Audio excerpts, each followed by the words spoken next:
Now at 10 and streaming on CroadsToday.com, the Seadrift City Council makes a unanimous decision on the future of the city's animal control services. The Victoria West Band is bringing the music to Friday's playoff game. Find out what made it possible. And find out what officials say is sparking recent fires in the area, even though Victoria County is under a burn ban. We'll be taking a look at two cold fronts. The first one is not a big deal. The second one is. That might actually bring us some cooler weather. We'll talk about that coming up in a moment. And the Calhoun Sand Crabs look to win the first round of the playoffs versus the Zapata Hawks this Friday night. That's coming up in sports. You're watching 25 News now at 10. Good evening, I'm Shawna Curry. And I'm Don Brubaker.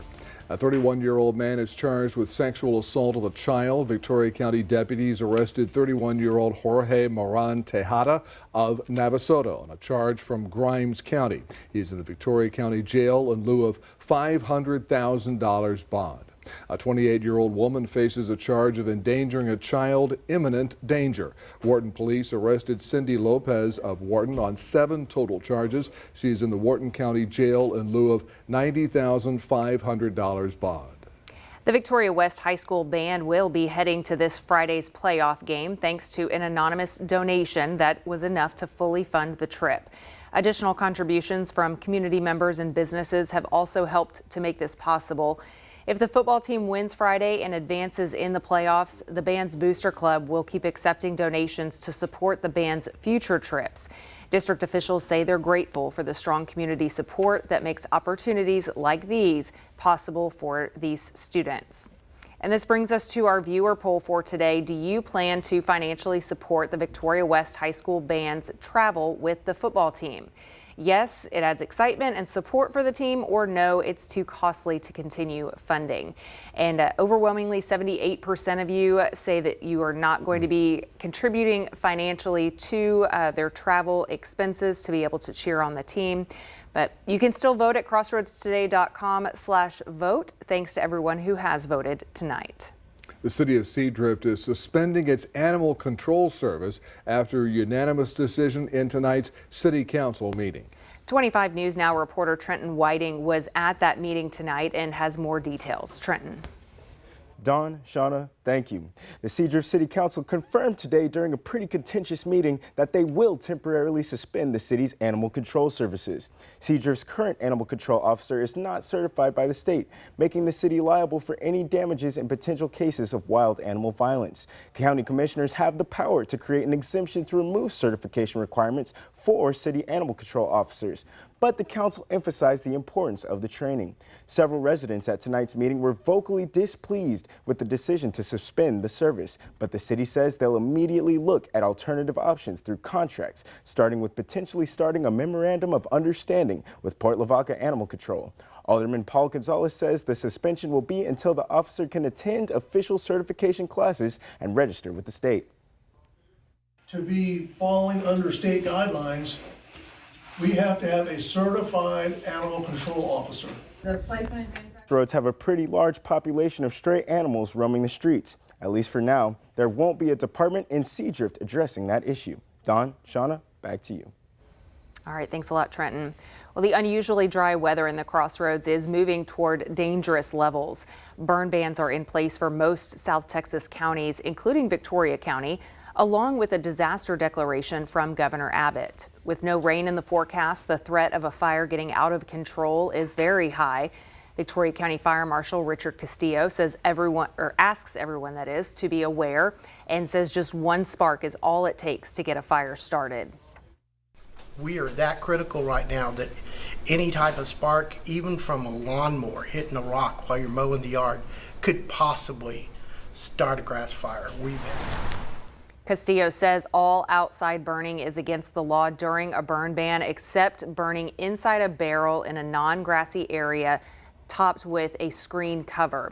Violation of the burn ban is a Class C misdemeanor with a fine up to $500. Time to check in on our weather with First Warn Storm Team meteorologist Mac Perez. Now, most of the counties in our area are under a burn ban. Wharton County was, now it's off. But Mac, it's sounding like Wharton County may put that burn ban back on. I would totally support that idea because, as this weak front is coming into our area tomorrow, we're going to start picking up a stronger southeast wind. Now, that's a humid air, but it is going to be rather breezy as that frontal system arrives. That one's going to cool us down a little bit. But behind that, there's a much stronger cold front coming in over the weekend, and we'll be talking about that, see how cold it's going to get here coming up in just a few minutes. Back to you. Ahead of the busiest holiday travel weeks ahead, officials are sounding the alarm about staffing at airports. Meanwhile, the Victoria Regional Airport is adding extra flights during the holiday season to help travelers avoid traffic. The airport has added 4 flights to and from Houston in November and December. These flights are in addition to the airport's regular daily flight schedule. The schedule was enhanced through collaboration between the city and the county in order to provide residents with convenient options when planning their holiday travel. The airport will add flights in 2025 as well to accommodate travel around spring break, Memorial Day, and Labor Day, and throughout the summer. The Victoria County Public Health Department is hosting an information session for a program aimed at increasing opportunities for workers aged 18 to 26, as well as workers over 26 who are disabled or receive assistance such as SNAP benefits. The meeting will discuss benefits provided by the Workforce Innovation and Opportunity Act, including training, education, and job search support. It will be at 1:30 tomorrow afternoon at the Dr. Patty Dodson Public Health Center classroom. Texas Republicans recently celebrated the ban on diversity, equity, and inclusion, or DEI, initiatives at public universities as a win, but now they're looking to go further. Since Senate Bill 17 took effect in January, DEI efforts have largely ended across Texas campuses, mostly affecting student outreach. But now Republicans are exploring whether to reshape university curricula as well. Moves are already in motion. Last week, Texas A&M's Board of Regents cut over 50 minors and certificates, including LGBTQ studies, citing low enrollment. While university officials say minority applications have not been impacted yet, this only reflects one enrollment cycle. More changes may be on the horizon. DACA recipients can enroll in the federal health insurance marketplace through January 15th, but a lawsuit and Trump's anti-immigration stance threaten to eliminate eligibility. To read this full Texas Tribune article, visit our website, crossroadstoday.com. Spending too much time on the toilet could be bad for your health. Prolonged sitting on the toilet has been connected to an increased risk of hemorrhoids and weakened pelvic muscles. That's because the open toilet seat compresses the buttocks. The increased pressure affects blood circulation and forces your body to work harder to pump blood back up to your heart. As a result, blood vessels can become enlarged and engorged, increasing the risk of hemorrhoids. The pressure from sitting for too long also strains the pelvic floor muscles and increases your risk for rectal prolapse. How long is too long? Well, experts say on average you should spend no more than 10 minutes on the job. Well, if you're on the lookout for a different way to stay healthy, rolling out your yoga mat can be an effective method to improve both your mental and physical health. Experts say yoga can reduce your risk of heart disease and boost your immunity while easing your back pain and helping to conquer stress eating. The practice of yoga has been around for centuries, and now more Americans than ever are participating for health benefits. Yoga can reduce stress, ease joint pain, and help with weight loss, according to the National Institutes of Health. There has even been research showing that it reduces anxiety and depression while improving sleep. For those with cancer, asthma, and Parkinson's disease, studies suggest that regular yoga sessions can reduce and relieve some symptoms and help manage the stress of having a chronic disease. Please keep in mind that yoga practices may differ in types and benefits, so choose one that suits you best. With this Medical Minute, I'm Allison Cossack. Lunchables will no longer be on school menus across the U.S.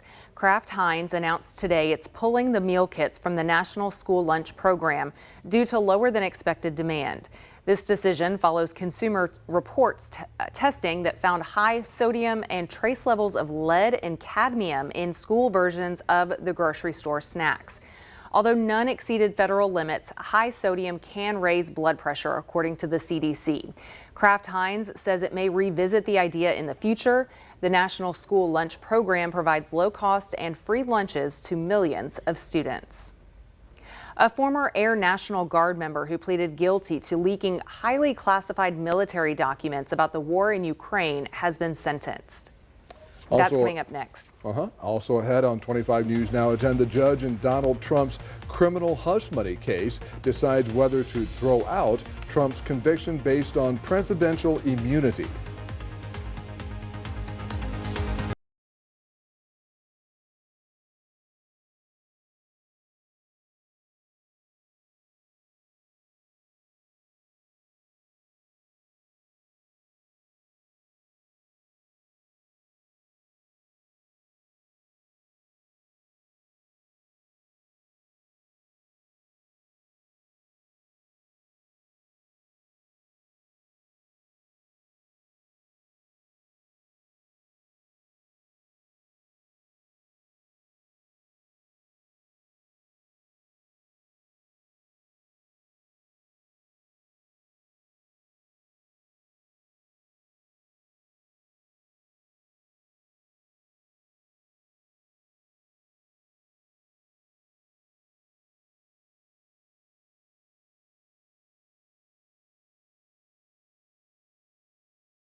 A former Massachusetts Air National Guardsman is sentenced to 15 years in prison for illegally leaking classified national defense information. 22-year-old Jack Teixeira pleaded guilty in March to charges under the Espionage Act for keeping and sharing some of the nation's most sensitive secrets on the social media platform Discord. Prosecutors had pushed for a 17-year sentence, while his defense team argued for 11. They hope this significant sentence will be a strong reminder to anyone holding top secret clearances about the serious consequences of such actions. Jack Teixeira abused his position of trust, and he exploited his top secret clearance to access hundreds of classified top secret information and then share them on Discord, a social media gaming platform that reaches over 150 million people across the globe.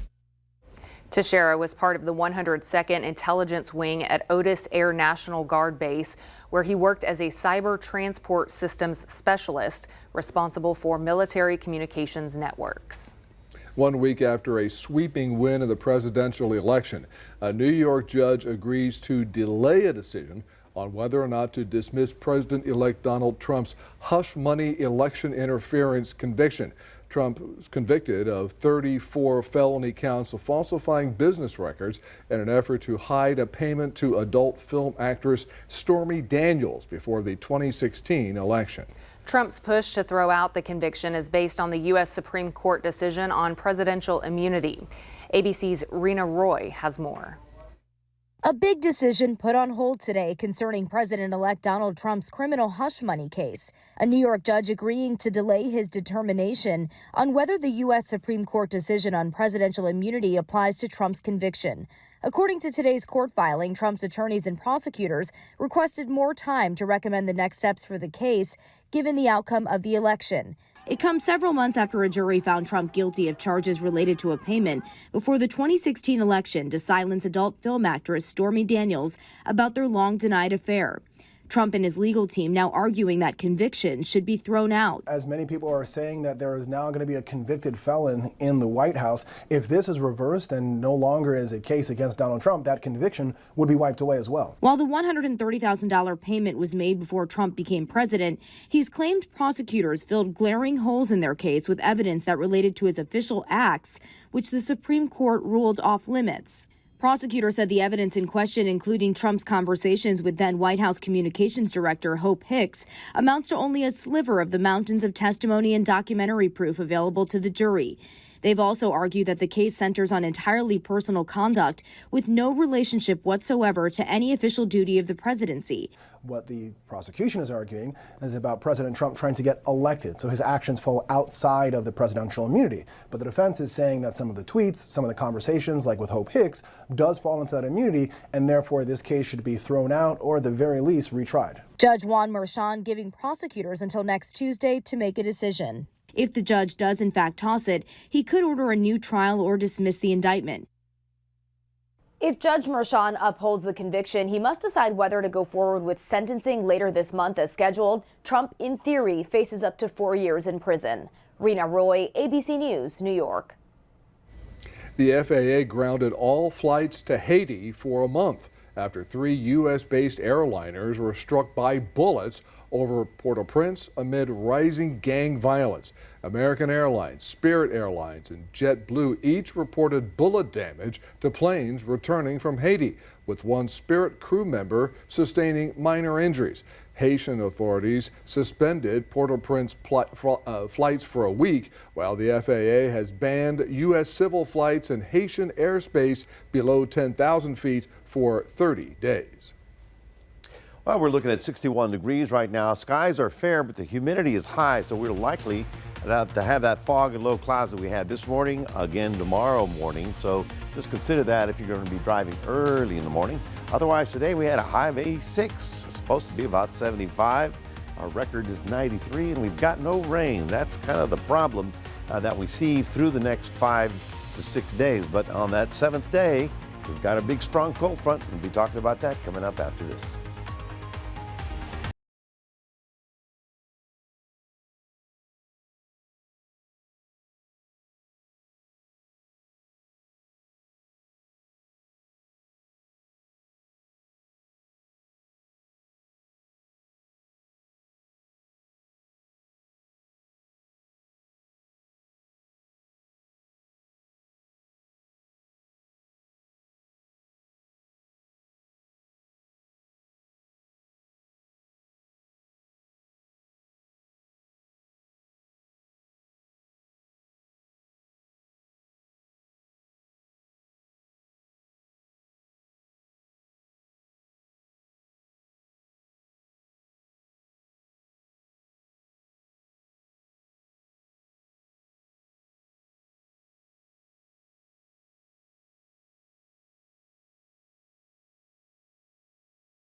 Well, good evening, everyone. Another clear night over the area, but I don't expect it to be clear by sunrise. We're rather humid, and as a result, The temperatures will drop to the point that we reach the dew point and see a little bit of fog.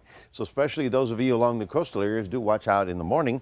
These are still the remnants of what used to be Rafael, still wandering around, but now stronger frontal systems are beginning to move, and I'm pretty excited because we may actually have some winter around here, or at least fall.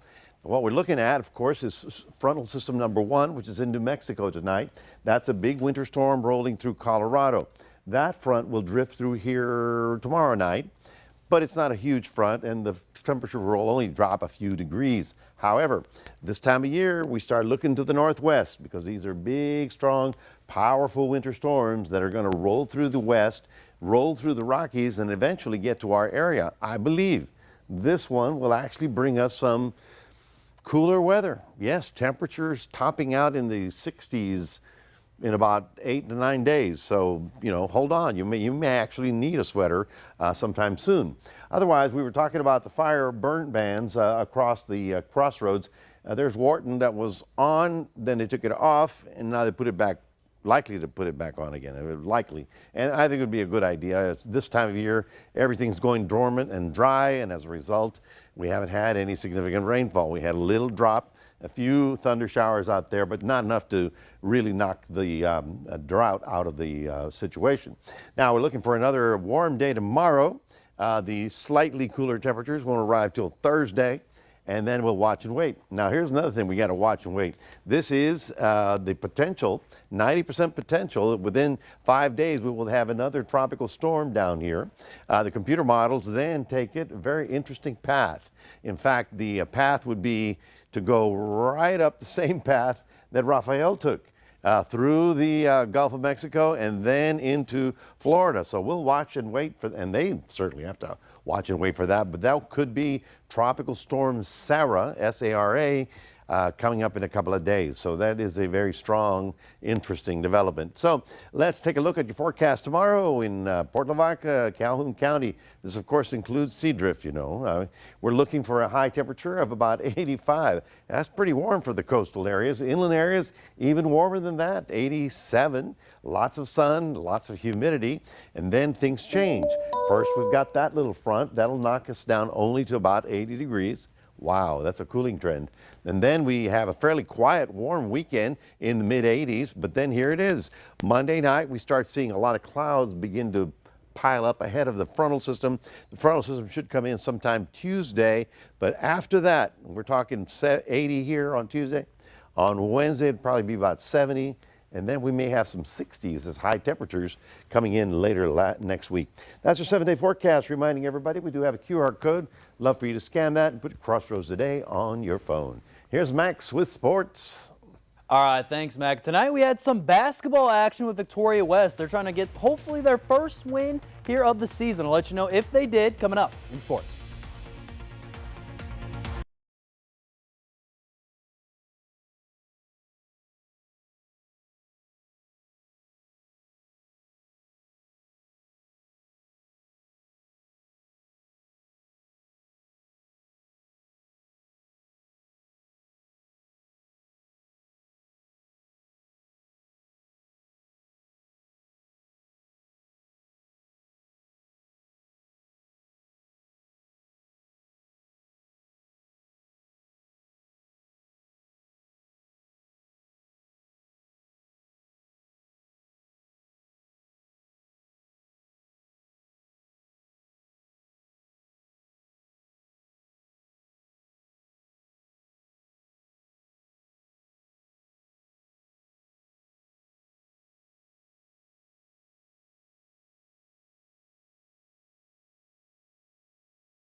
Now to begin our sports block, we're going to check in here at the Calhoun Sand Crabs. They're going to be facing the Zapata Hawks in the first round on Friday at 7 p.m. at Cal Allen Wildcat Stadium. The Sand Crabs, they're hoping to respond after their tough district loss to Bay City there last week. The final score of that game, if you want to remember, was 42-39. And star quarterback Alex Parker was huge there for the Sand Crabs. And Fisher Prank was also big, getting that touchdown that helped them here in the game. But they're going to be tested, though, because the Zapata Hawks are 7-3 this season. And again, I think this game for Calhoun, they should get the job done. I think most likely they'll face the Davenport Wolves. They're going to the next round. That's going to be a challenge there, most likely if they can reach both in the second round. Now, the Ganado Indians, they take on the Skidmore Titan Bobcats this week in bi-district round of the playoffs. And would it be a turnaround there for this Indian program who shocked many people last year by even making the playoffs? Now they enter this year's postseason as one of the favorites. One of the captains on the team is Cade Hayden, who says these guys are confident but not satisfied as they continue their quest for a state title.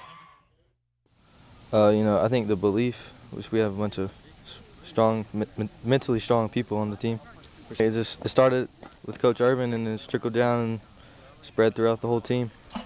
Now, Kane and the Ganado Indians are hoping they can keep that high, intense mindset heading their matchup on Thursday night versus Skidmore Titan. That game will be at 7 p.m. there at Victoria Memorial Stadium. Now, over to some Tuesday night basketball. Yes, we got again Victoria West. They face the Incarnate Word Academy tonight at home. And the West Warriors, they would lose this game though, 38-34 there. Senior leader Bo Woods led the team there and points, and also some newcomers for the team stepped up as well. But again, I had a chance afterwards to talk with the head coach there, Cody McDonald, talk about what are the players kind of looking on that we should keep an eye on going on for this season. Woods has started for 3 years for us and has been an impact player for a while. And Mike Tan's also a senior who has really played well for us in spurts and just has continued to develop his game. Those two for sure. And we have some young guys coming around, guys like Jamal Scott and Luke Knight, who are both underclassmen playing, getting major minutes at the varsity right now.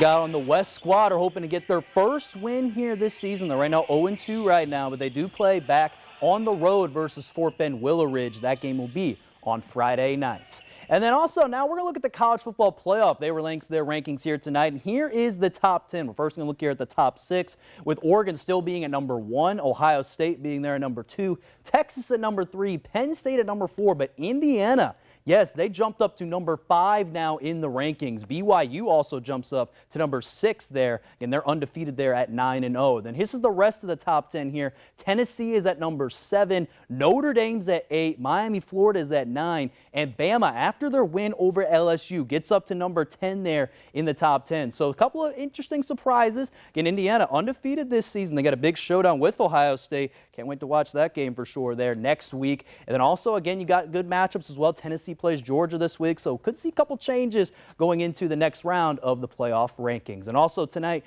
props to the Goliad Tigers. They won tonight over the London Pirates 3-0. Maven Wanch had 14 kills. Addison Yendry also had 13 kills to help the Lady Tigerettes win over London. They will face the Columbus Cardinals for a rematch from the regional final from last year. That'll be Thursday night at Cuero High School at 6 p.m. And that's going to do it here for sports. Don and Shawna, back to you. All right, thank you, Max. And we're back in a moment. This animatronic dinosaur is all decked out and ready to rock around the Christmas tree.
A Romanian village had some unusual classroom guests. A rescued chicken named Rodica, a duck named Bubbles, and their human handlers. A veterinarian introduced the animals to fifth graders, with Bubbles waddling around and Rodica staying up front to be petted. The special lesson is part of a pilot project where students learn empathy and kindness through interaction with rescued animals. I don't know, I just think it'd be fun. Officials hope that these classes will combat bullying and build compassion. So, interesting little classroom pets. Nothing says Christmas like an animatronic T-Rex. Yeah. The famous Tyrannosaurus Rex at London's Natural History Museum is celebrating the season in style. It debuted a festive Christmas jumper and hat this week. Sam Barnes, the museum's retail commercial manager, shared that the dinosaur-sized sweater has a hidden zip to make dressing up a bit easier. Created by UK-based Not Just Clothing, this annual display brings holiday cheer to the dinosaurs gallery. So cute, they have matching sweaters on. Oh, yeah. I should notice it. That's a big sweater. I did not notice that. So I was like, That's a 5XXX or something like that. Or it's a T-Rex XXX. Ah, there you go. He got it. And that's it. They don't make too many of those. Well, folks, we're looking for another warm day tomorrow. A little cooler by the time we get to Thursday, and then next weekend, actually Monday, Tuesday, is the arrival of what I think will be the first really cold front of the season, getting us down to the 70s, but that's 7-8 days from now. So for the short term, just keep the sunglasses on and wear the sunblock as well. You can go shopping for that T-Rex sweater in the meantime. Yeah. Right? be prepared. All right. Well, 3 toys that became wildly popular in the 1980s have been inducted into the National Toy Hall of Fame. Today, the Strong National Museum of Play named My Little Pony, Transformers, and the card game Phase 10 as the latest inductees. My Little Pony finally made the cut after being a finalist 7 times before. Wow. The mini horse figurines first hit store shelves in 1983. They were highly popular in the early 1990s, even outselling Barbie at one point. Wow. The first set of Transformers came out in 1984 and have stayed relevant alongside the live-action movies.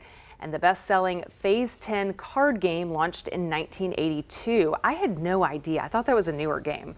But it's remained popular with millions of decks sold each year in 30 countries in more than 20 languages. So, of course, in honor of My Little Pony, had to bring a My Little Pony, Your Little Pony. Here. So, little story about this. This is actually my Little Pony. My mom kept all of them from when I was little. Then I gave them to my daughter. So our whole collection has been through 2 generations, which is really cool. That is amazing. And your daughter loves it too. Still likes it. So now they're boxed up, and we'll figure out what we're going to do next. But this Hall is, of Famer. yeah, this is Rainbow Dash. So, yeah. So, well, thanks for joining us. Be sure to join Carolina Estrain and meteorologist Parker Cox at 5 for sunrise. Have a great day tomorrow.